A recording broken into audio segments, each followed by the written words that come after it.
These are the writings of Dr. John Trotson and my day-to-day life with the indomitable Sherlock Hooves. This account, which is completely true, occurred on the 11th of November. There had been a robbery at the Equestrian National Treasury. This was following a string of robberies by a pony who simply called themselves Dozen.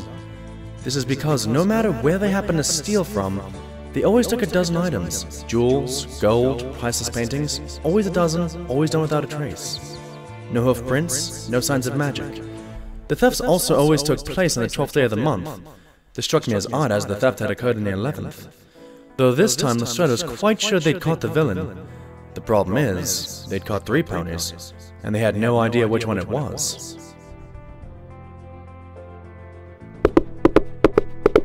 So, Miss Fry, tell me, what do you know about this thief? Well, we don't know anything really. The only thing we ever found at one of the robberies was a photograph. A photograph? Well, shouldn't that make things easy? I mean, if you know what they look like, it should be a simple matter to go and pick them up. There's a problem, isn't there? Yes. Interesting. May I see the image? Here you are. Judging by the color of the photograph's paper, the style of the manes, and the ages of the two, the ponies in this photograph are dead, aren't they?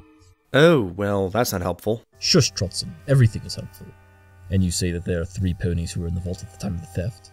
Yes, 3. Miss Marble, a socialite from Hoofington who was checking her safe deposit box at the time, Mr. Tick, who was given a tour, and Miss Crayon, a famous artist putting her newest painting into storage. I see. And how do you know one of them is the thief? We had set up a trap. The gilded clock face of Canterlot was being repaired. On the clock were 12 jewels all along the hours, all for the taking. We knew the thief couldn't resist that. We weren't expecting the thief until tomorrow, however, so they caught us a bit off guard. Still, the plan had worked, and we had locked the place down. When the alarm sounded, there was no way in or out. Excellent. Take me to them. We were taken into the halls of the treasury. The fanciness of it all put me a bit off my lunch. The lock in the lobby was famous, bigger than our apartment. But we passed it quickly, and it only took us moments to reach the crown jewel of the place. The safest vault in all of Equestria. The heart of the treasury, guarded by an iron door thicker than I am wide. Inside stood 3 ponies, Mr. Tick, a bookish stallion with glasses almost as thick as the door, unremarkable on the whole, Miss Marble, who looked every bit the socialite she'd been described to be, with a large feathered hat that covered more of her than a dress cover could, and Miss Cran, who was admittedly rather attractive, but seemed to have a stern demeanor. Stay here. I wish to be unbiased in my appraisal of the suspects. Fine, if you're so set on it. We can watch on from here.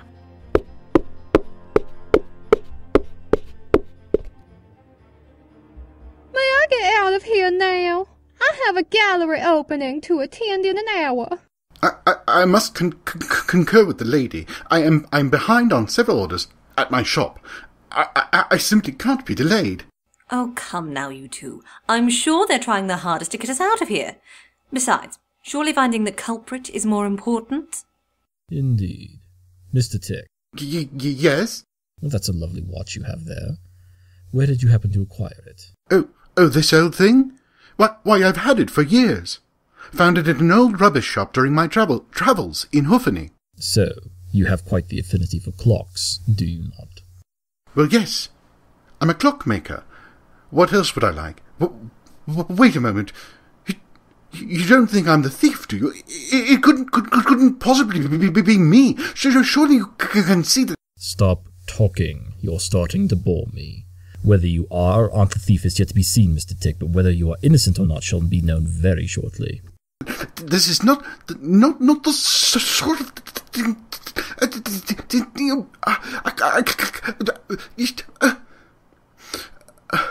Remember, silence is golden. Now, Miss Marble, was it? You can call me Blue. Blue Marble. Nice to make your acquaintance. I hear you are quite the famous detective. My reputation precedes me. That's a very nice hat you have, by the way. Oh, why, thank you. Do you like it? It's a little old number I got in Canterlot just the other day. Quite lovely. And you say you were here to put something in your safety deposit box? Indeed. And may I ask what the item was? Certainly. The item was this, my mother's necklace. Well, that is a very large diamond, isn't it? I'd say about 2.7 inches in diameter. Why, yes. Yes, it is. I'd imagine you're very well off. Obscenely so. And your mane? It's a lovely shade of purple. Your mother must have bought it to match the family shade, I presume. Of course. Interesting. And I'm guessing I'll be next then, won't I? And you would guess correct, Miss Crayon. I was in the security office watching this interrogation when several things happened at once. There was a high-pitched sound, and suddenly the safe door slammed shut.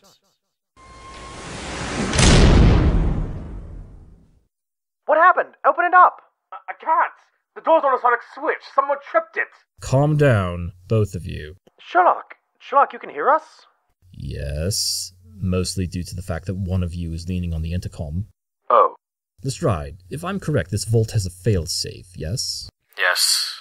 Yes, it does, Sherlock. In order to prevent the theft of priceless objects and the preservation of those said objects 10 minutes after the safe door is sealed, all the air is magically evacuated from the room. No! Yes, John, yes. That means in 10 minutes, all of us are going to asphyxiate. No! No, I'm too rich! I'm too rich to die! Get us out of here! Get us out! Out! I demand it! Stop that shouting, you're helping nothing. She's correct. The thief tripped the sensor, and I'm guessing that they're clever enough that if they did, they're going to keep it locked. We're hostages. But that's mental. The thieves are now with you. If they keep the safe locked, then they'll die too. And they're just fine with that. How do you know? That picture, the one Lestrade found. Yes. What about it? Why would some pony bring a personal picture with them during a robbery? It would make no sense unless said picture were extremely near and dear to their heart, so near and dear that they couldn't be parted with it for a second. But even more telling, in order not to get caught, they left it sitting on the floor. To avoid capture, the thief would give up anything and everything. Well, what can we do? Miss Marble, if you would look under that potted plant in the corner there. What? The plant. There's two. They should be spaced exactly 11 feet apart, but they're 9.2. Some ponies moved them and done a sloppy job. The thief knew the jig was up, and they planned this from the start. There'll be a note. He's right. Hoof it here. What does it say? As you can see, I've trapped you all here. Quite the predicament, isn't it? I am quite willing to take my last breath in this safe, or should I call it your tomb? What I want is simple, a declaration from the princess that all four of us will be driven far outside Ponyville. Blindfolded, the driver will then stop and abandon the bus for 4 hours, after which time he shall return and drive the remaining passengers back to their homes, safe and sound. After reading this, you should have 8 minutes. The clock is ticking. A declaration from the princess? The thief knows hers is the only word we can't break. A declaration from the princess has only ever been broken once. And when was that? The Eternal Sisters promised they would never fight, and we all know how that turned out. Well, how does this pony expect us to get something like that in 7 minutes? They don't. They've asked for the impossible. Then what do we do? I don't know. Shut up, both of you. But Sherlock, you're going to... No, I'm not, because I'm going to work this out, because I'm brilliant.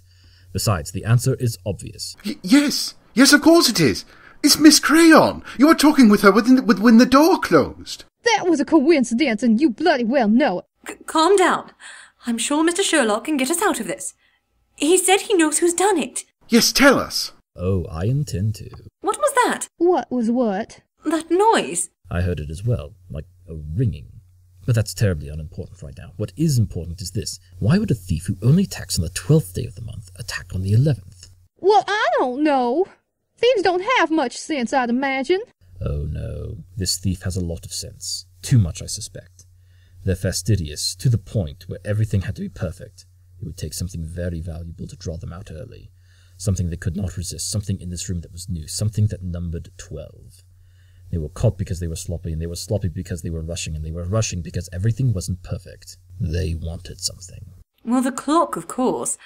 I mean, look at that thing. It's gorgeous. No, if they wanted the clock, it would have been here through the 12th. Why not wait? Do things as they'd always been done. No, they wanted something newer, something that had just entered the bank today. Trotson. Yes? The picture.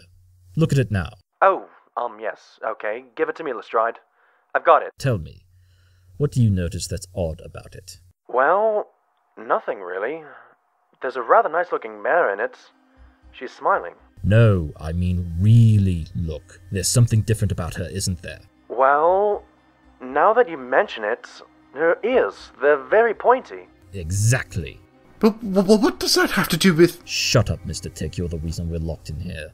I knew it was him. No, he's the reason we're in here because the watch he's wearing is worth more than almost anything else in this room. What?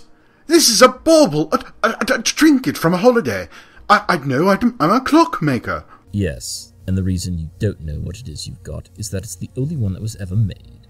What you wear on your hoof is the only Delange Chateauclair watch. It keeps perfect time. Absolutely perfect. No, it can't be. I've had this watch for years. I've even gotten it appraised. It's worthless. That's because you did not know what to look for. This bank has an enormous clock in the lobby. It's supposed to be the most accurate clock in Equestria, but your clock is ticking ever so slightly slower. But that means it's just slow is all. It's behind, surely. Tell me, Mr. Tick, have you ever set that watch? No, it was correct when I bought it. And it's been correct since it was made. No one ever sets their clocks behind. A watch like that, bought by a watchmaker. You'd never set it a second late, you'd only set it ahead of anything. Watchmakers are fastidious about time, always early. You knew it was correct because you have a more defined sense of time than the rest of us. The only way that clock would tick slower than the one of the Treasury is if the one of the Treasury was running fast. The most accurate clock in Equestria, only ever outdone by the most accurate clock in existence. That's why the thief came in a day early, and the thief was probably nowhere near as close to you as I am when they decided to strike, meaning that the only way they could have noticed was if they had a stronger sense of hearing than the rest of us. This, and the fact that the safe is set on a sonic trigger. And, if you'll notice, the mare in that picture has exceptionally pointed ears. There's only one line of ponies that shares that trait. The ponies within Princess Luna's employ, otherwise known as the Lunar Guard, or Bat Ponies by popular phraseology. Now, every pony knows that the Lunar Guards are male, but the females of this line have always been part of Princess Luna's secret police. Sherlock, Oh, please, Lestrade. Did you really think I wouldn't know that? In any case, while Princess Luna was in prison, these ponies were reviled for quite some time. The stuff of nightmares. So by trade, they are also masters of disguise. That pony in your picture is none other than one of the mares in this line. And Miss Marble, you said your mother gave you that necklace? What are you insinuating? I'm insinuating that no known standard diamond is that large. I'm insinuating that it is not in fact a diamond but a clear ruby, mostly found deep in the caves of Equestria. I'm insinuating that we can't see your ears under your hat. I'm not! Oh, give it up. The sonic tripwire was set by you. Being a pony of the bat-like persuasion, you were able to trip the system with a subtle screech that none of us could hear. I noticed that all of the places that you have robbed have such a system, so I brought this. What's that? A beeper. Simple enough, it's used to call dogs. None of us could hear it, but you, Miss Marble, you heard a noise earlier. But... But you're not really Miss Marble, are you? The real Miss Marble isn't in Canterlot, she's in Trottingham. And Bat Pony's eyesight isn't half as good as their hearing. I commented on your mane earlier because it's the wrong shade of purple. No! You see, I just died, it is all. Oh, fine. You got me. I'll remove me hat. She has got pointed ears.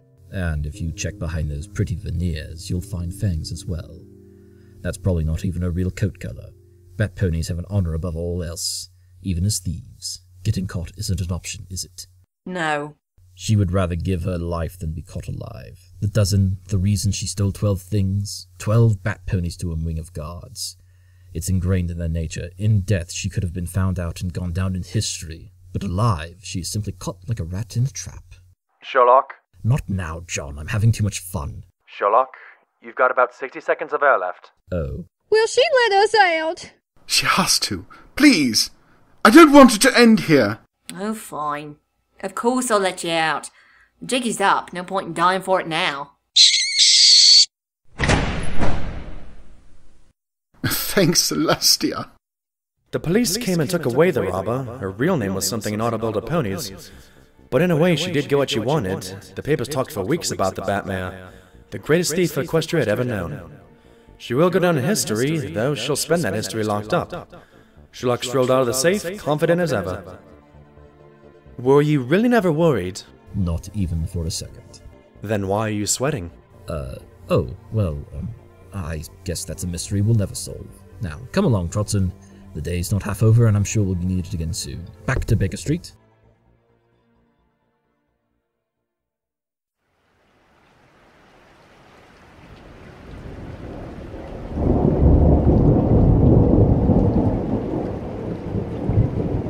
In all the numerous cases Sherlock and I have worked on together, I believe there was only one time which I actually solved the case before him. It was raining heavily that day, in fact, the entire week. Sherlock was sitting in his chair, violin in hoof, but he wasn't playing. He sat staring out the window with an unamused expression on his face. He was particularly dreary this day. He had guessed by the weather patterns that the Camelot weather team would be finishing off the seasonal rainstorm at around 10 that morning. Yet as the clock on the wall struck 1 in the afternoon, the torrent refused to let up. If there was one thing Sherlock hated more than the rain, it was being wrong. Suddenly, he straightened up and looked out the window with a slight chuckle. Here's a sight, Trotson. The wettest bloodhound you'll ever see. Sitting up myself, I looked out the window to see Lestrade galloping down the road, soaking wet from the storm.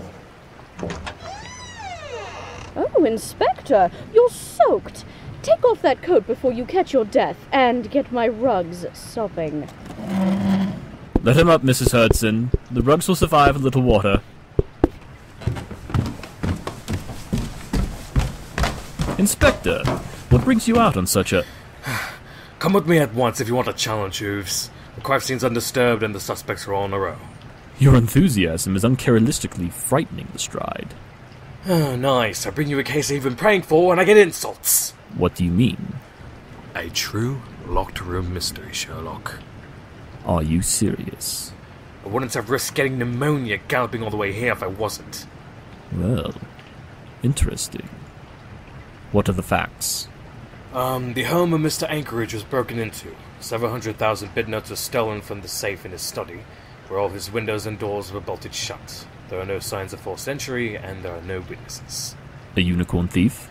The bolts to the doors and windows are made of cold magic-resistant iron. Magic has no effect, part of Mr. Anchorage's security. No forced entry, magic is ruled out, but the thief got in, stole his money, and escaped out of a locked room. Most engaging. Alright, Lestrade, I'll take the case. Trotson, while the inspector is drying off, call us a cab. I have no intention of walking in this weather.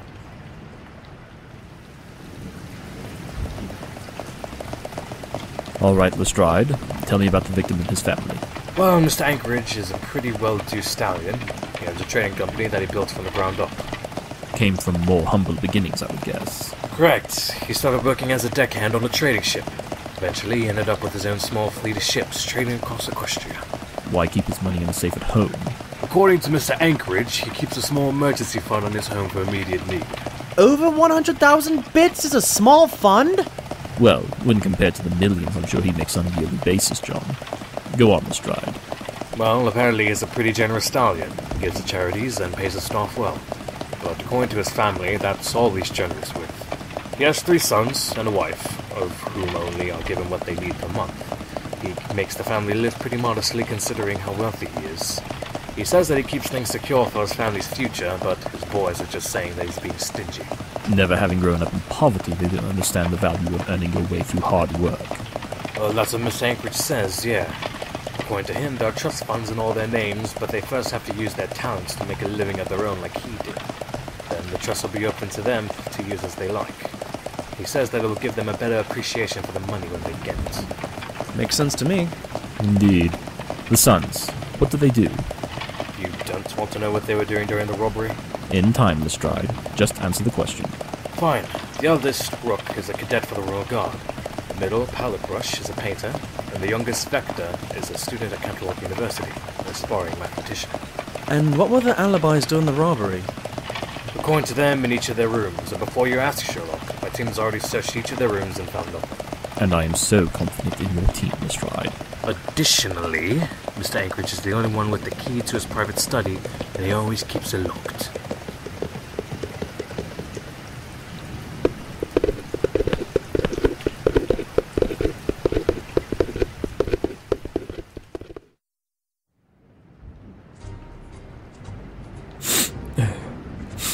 Ugh.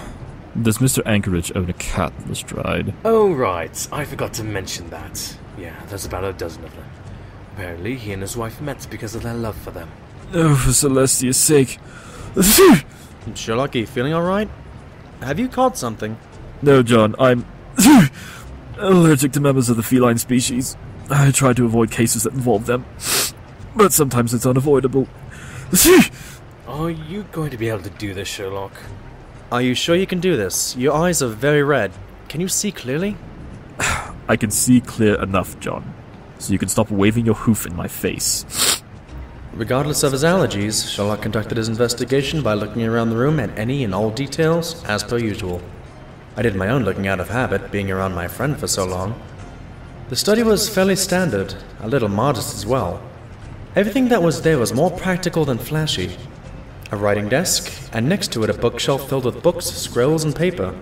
Across the room, a pair of chairs with a coffee table between them, and on the floor a nice rug. Soon, though, Sherlock walked over to a chair in the corner and took a seat for a moment, firing off another sneeze. You're going to be able to do this, Sherlock. I'll be alright in a moment, Lestrade. Just one moment. At the moment Sherlock sat down, I noticed something next to him. All of a sudden, my mind clicked and my heart raced. I nearly toppled over but caught myself. Doctor, are you alright? It would seem Dr. Trotson has solved the case. Isn't that right, John? Yes, Sherlock. I have. It just clicked. Oh my, is this what it feels like all the time for you? Yes, but usually I keep my hoofing. Well then, Doctor, go on. How is it done? I did my best to compose myself and try and wipe the grin off my face. I didn't want to seem arrogant. Well, we know that there couldn't have been a break-in, there's no evidence of it, and seeing as it has been raining for the last 4 days, there's nothing that says any pony came in any other way than through the front door. No wet hoof prints or anything of that sort. Brilliant, John. Continue. Well... So, if there wasn't a break-in, then we can assume that the burglar was already in the house when the money was stolen, which would mean it had to be a member of the family. Unless some pony was invited in. Lestrade? According to Mrs. Anchorage, no pony has come by here because of the weather. So that means even if some pony from outside the family stole the money, some pony on the inside had to have helped them. But you don't think any pony other than the family stole the money? No, because of that pile of books next to the chair you're sitting in, Sherlock. These? Well, what's so special about them? They're just a pile of books. Yes, but those same books are over in the bookcase on the other side of the room. What? See? The same prints, same colors, same small defects. Even if Mr. Anchorage kept duplicate volumes, they wouldn't be this identical. So what are these books? Pull one out and find out, Inspector. As Lestrade reached out his hoof, it hit a solid, flat object, but not a book. The image of the shelf of books flexed a little as the inspector pressed against it. What the? It's a canvas! This is a very accurate painting of what the books over by Sherlock look like when it's on the shelf. Which means... there's a void behind it. I pulled back the canvas sheet to reveal an empty bookshelf, save for about 100,000 bit notes of money stashed behind it. This is amazing. So who's the culprits? Who else? Pellet Brush, the second son. He's the only one with the artistic skill to make this. Excellent, Trotson. However, you've left out a few details. Like what? While your observation was impressive and 100% correct, you failed in seeing that this was not a one-pony job. In order to pull off this heist, Pellet Brush would have had to not only paint this impressive picture, but also figure out the combination to the safe and steal his father's study key, then get it back, before his father ever noticed it was missing. I suspect that the other brothers were involved in this theft as well. Vector, the youngest, was using his mathematical skills to determine the combination, and Rook to distract his father and nick his study key so that Pellet could have it copied and get it back before any pony was the wiser. But stealing from their own father? Why would they do it? John? Impatience? The three were more than likely sick of waiting for their father to give them access to their trusts, so they decided to take some for themselves? Correct, and creating an elaborate disguise to hide the money and confuse the guards. They would have had to return once the investigation team had left, taken the money, and returned the books to their place, and no pony would have been the wiser. Luckily, Trotson was here to solve the case, though it was quite obvious to me from the start. Well, then why didn't you say anything? I didn't need to. You were on sparkling form on your own, John. If you have no more need of us, Lestrade, I would like to leave here as soon as possible. Indeed, I think that will do, Sherlock. Thank you, Doctor. Anytime, Inspector. Lestrade returned downstairs to inform Mr. Anchorage of our conclusions. Sherlock, meanwhile, took the elaborate painting, rolled it up, and slid it into a scroll tube from the study. Well, all in all, a very good day, John. You solved your first case, and I got a palette brush original. Too bad it's not signed. Won't the guard want that as evidence? Doubtful. Mr. Anchorage seems like the type of stallion that takes care of situations like this in-house. More than likely he'll hold out to their trust a bit longer as punishment. So, if you did solve the case before I said anything, why did you let me go through the whole thing? I knew you'd get there eventually. Why should I spoil your fun? As we were leaving the house, the rain began to stop, and scores of Pegasi were clearing the sky, letting Celestia's sun shine down for the first time in almost a week. See, John? I told you the rain would let up today.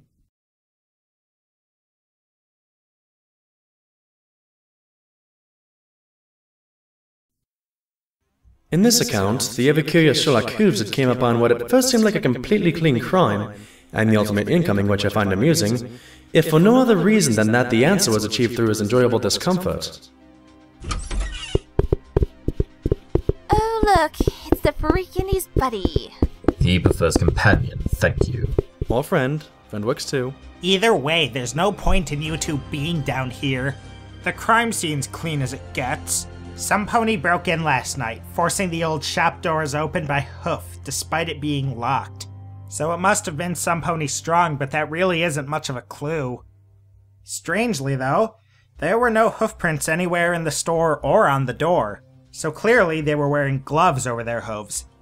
We suspected a unicorn, but no magical residue was found either. Well, couldn't a Pegasi fly over the floor leaving no hoof prints? This may be a small jewelry shop, but to hover long enough to fly across, break the glass case holding the jewels with a rock from outside, take the jewels and fly them outside without so much as losing a feather? Yeah, right. It's possible, I guess, but even then there's no way to confirm it. It's just a simple, quick, breaking and entering job. There's not much to be found here. The only reason you let him invite us down here was because the captain wanted to throw you a bone on a cold case. Well, Sherlock has been rather restless lately, but I doubt Lestrade would send for our help down here if we went out to the task. Regardless, I'm calling it a dead end. My conclusion is some pony off the streets put some gloves on his hooves, busted in, got the garnets, and got out.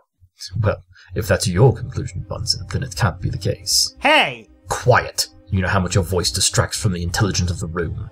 Now, you said the garnets were stolen, and judging by this clearly broken glass case, here's where they were. Where's the jeweler? Oh, that would be me, Detective. Ruby Ballas. Me and my grandfather, Rough Cut, own the store. Is he here with you? No, he left to get more gems from our suppliers once he found out our garnets were stolen. Is there anything you can tell us about the items stolen? Well, they were a pair of garnet bracelets and a necklace. The middle stone of the necklace being a large octagonal cut gem with a deep burgundy color. Well, other than the color, that much is obvious, but the necklace and bracelet shaped absences of dust in this case. You really should clean these cases more often with all this dust. Don't mind Sherlock, he's just pointing out things. It's just what he does. I understand. I just hope we get these pieces back. It's a one-of-a-kind collection and the most prized item of our shop. No worries, Ruby. If anyone can figure out such a simple crime as this, it's the great Sherlock Hooves. I have nothing. What did you say? You have nothing? Well, I do have something, but nothing that leads to any suspect from the crime scene alone. We need to get more evidence elsewhere. Interview this mayor you find attractive further while I go inspect the door. Attractive? I mean, I'm not saying you aren't an attractive mayor or anything, miss, but... Sherlock, where would you get in your mind the idea that I... The moment you looked upon her curly crimson mane and citrus orange coat, you never took your eyes off of her. The second you began speaking, you smiled wider than you usually do. Your heart rate increased, and that usual determined, thrill-seeking look in your eyes when we were on a case has softened to a more sympathetic gaze. Go inspect the door! Well, I'd recommend you stop blushing lest it lead to any further embarrassment in your upcoming conversation. Sherlock, that door over there needs your advice more than I do right now. Very well. Sorry about that. He's... ugh. It's okay, no worries. I'm flattered, really, but... I understand. We're here to find lost jewelry. Exactly. Sorry. No, I'm sorry. John, come look at this. Coming, Sherlock. I'll talk to you later. What is it? Trotson, what do you see when you look at this door? I see an old door that had its lock forced in. Other than the fact, then, the now broken lock for breaking in, I can't see anything here that resembles a clue. Exactly. That is the problem. I can't deduce anything from this door that isn't blatantly obvious, even to you. No offense, John. Yeah, none taken. I've looked all over and I can't detect anything worthy of being a clue, be it through my sight, hearing, taste, or smell. Sherlock, your eyes are starting to get red and watery. You don't get that way with just dust alone. You're quite right, John. I do believe my allergies to felines may in fact lead us to a clue. However, one does not typically bring their cat to a jewelry heist. Now, I think the thief in question was at least partly feline themselves. Partly feline? Miss Ballas, had any customers brought their cat into the store, or were there any griffins that came in on the day before? A griffin? Oh, that's right! Griffins are half bird and half cat!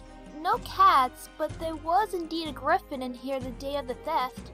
If it was a griffin, then that would explain why there was no hoof prints as well. Or any prints at all, for that matter.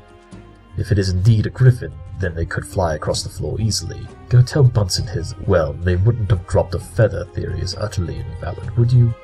Sure. Thank you for your assistance, Miss Ballas. Oh, no problem. Tell me all you know about this griffin.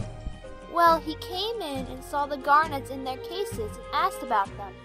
When I told him that we had gotten them from one of our suppliers and the price, he looked shocked and simply left after that.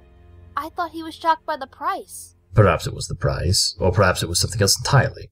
Was he a regular? Yeah, he was in here one time before talking to my grandfather about gemstones, and was, I think, trying to sell his own, but they couldn't agree on a price. He introduced himself as Geode Nice, if I recall. A name. Splendid. I believe that will be enough, thank you. Bunsen, send for a carriage. Sally, teleport a request to Captain Lestrade for any information he has on the griffin named Geode Nice.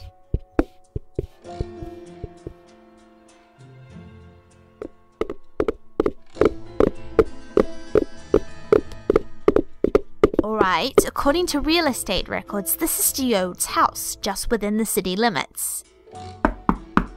Hello. Is there a Mr. Nice available?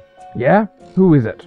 My name is Sherlock Hooves, a consulting detective, and I have come to ask you a few questions about jewelry. May my associate and I come in? What's this about? If you want to know where I get my gems, I'm afraid that's a trade secret. Would that trade secret be theft? Because we found feline dander at the scene of the crime. And while we were waiting for a carriage, I even took the time to have my colleague Dr. Trotson confirm this by inspecting the dander and the few bits of hair from away with my... excuse me. Direction, and confirmed it to be that of Griffin, such as yourself. Furthermore, you were seen yesterday inquiring about the same garnet jewelry that was stolen this morning. Stolen? I'd hardly call it stealing if it was taken from me first. Pardon, but how were they taken from you first? We were told that the set was sold to the jewelry shop through its suppliers. They never told you just who their suppliers were. Did they, though? Well, no, we were more concerned with the gems taken than the ones coming in. Well, either way, he or his granddaughter would have told you that he used to get his gems through my family's mines, high up a ridge over from Canterlot Mountain itself. However, our veins went dry a year ago, and sold the last of our gems to Rough Cut the day I was in the store. He was very dissatisfied with the fact we had run out, and I explained to him that all we had left was the very same jewel set I saw in the store yesterday, after it went missing from my house. Do you honestly expect us to believe you... Bless you. Ugh, thank you. Now, do you expect us to believe you broke into a jewelry store to steal back your own jewels? Listen, I was really upset the night I found out and wasn't thinking. I'll pay for the damages to the store for Ruby's sake, but I want Rough Cut arrested for stealing my garnets. Don't believe me? Look. Judging by this picture's age as well as the age of the griffin, I can deduce as your grandmother. Presume that the garnets have been in your family for at least a few generations. Could be a fake photograph. No, it is most assuredly genuine. What makes you so sure? I could identify all 16 different brands of bubble soap used for bubble pipes in Equestria by taste alone. Do you seriously doubt my ability to judge the authenticity of a simple photograph? That was quite the bubbly morning. Fine. But that doesn't change the fact that we still have to arrest him for breaking and entering. I highly doubt Mr. Cut will be in any position to press charges from prison. His poor granddaughter probably doesn't even realize he did it. I do so enjoy it when you say a correct statement. I can assure you, Trotson, that she was sincere when she didn't know the exact nature of Mr. Geode's visit. The innocence showed clear as day on her face and the inflection in her voice. Well then, I guess you'll be coming with us, Mr. Geode. Bunsen will take you down to the station for further questioning. I will go collect Rough Cut. Hopefully the granddaughter coughs up his exact location. I do believe you can handle that yourself, Sergeant. Thanks for your vote of confidence. Well, that's another mystery solved. Sad. So many ponies have to go through so much hassle because of a bunch of garnets. It wasn't just garnets, John. One was for sentimental reasons, the other greed. And one will have her grandfather arrested. Yes, and I'm sure that will be distressing for the mayor. However, maybe you can go comfort her. Why should I bother? She probably thinks I'm weird after your little outburst earlier. She enjoyed it, though, and enjoyed speaking with you. Oh, and let me guess, you deduced this? It's amazing how you ponies see but never truly observe. And yes, she blushed a little when I mentioned your attraction, and her body language grew much less tense when she was speaking with you. Oh, well, how about we go visit the jewelry shop? Yes, let's. This has been a Not My Division production in affiliation with Pony in the Box Productions.